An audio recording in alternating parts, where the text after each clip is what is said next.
Je vais vous reparler maintenant de l'opération Opposite Child.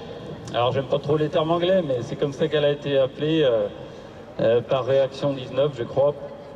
Et donc il y a tout un tas de collectifs, d'associations dans toute la France qui mettent en place ces opérations qui consistent à mesurer le taux d'oxygène dans le sang des enfants qui sortent de l'école après des heures avec cette muselière ignoble.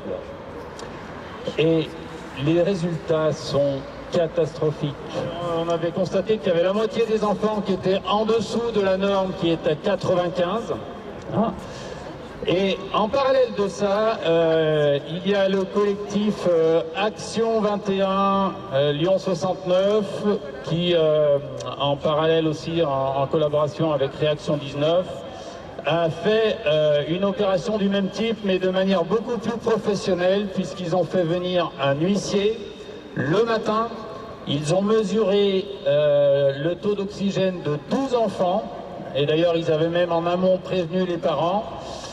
Donc le matin, tous les enfants étaient à 98-99, ce qui est la norme, puisque c'est à partir de 95, mais les enfants sont souvent à 98-99. Et là, tous les enfants, sans exception, étaient à ce taux-là.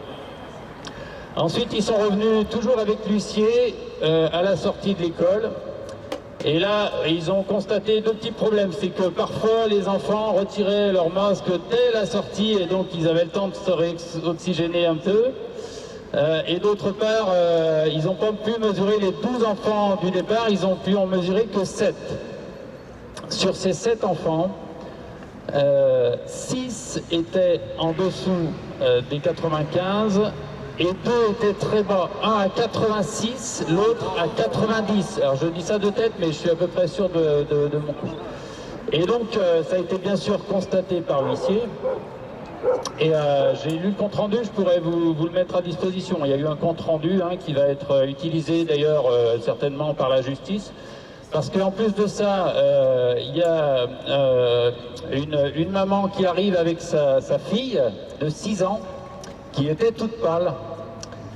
Et donc elle demande à mesurer sa fille malgré le fait qu'elle n'ait pas participé le matin à la première mesure.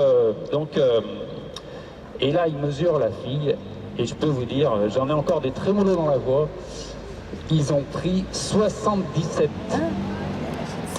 Ils lui ont immédiatement retiré le masque et ils ont refait une mesure 30 minutes après, elle était à 98.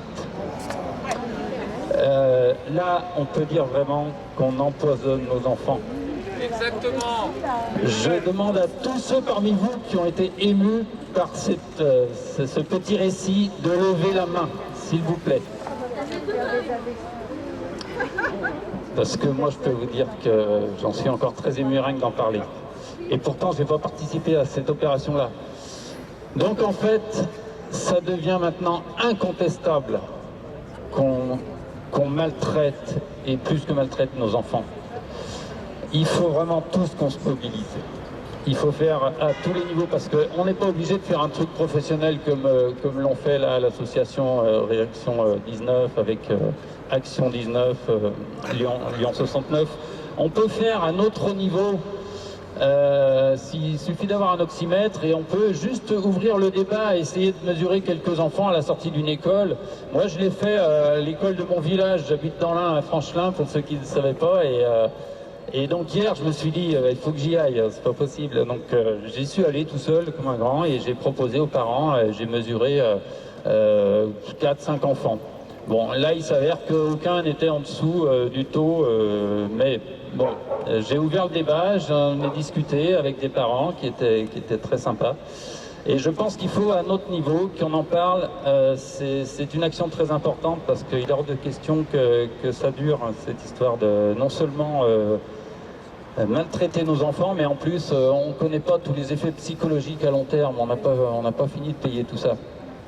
Donc essayez à votre niveau de vous mobiliser, je pense qu'on va essayer d'organiser des choses pour que ce soit plus facile pour tout le monde. Donc merci à vous, je ne vais pas faire plus long parce que je sais qu'on est pas en avance. Je mets mon espoir dans Big Pharma.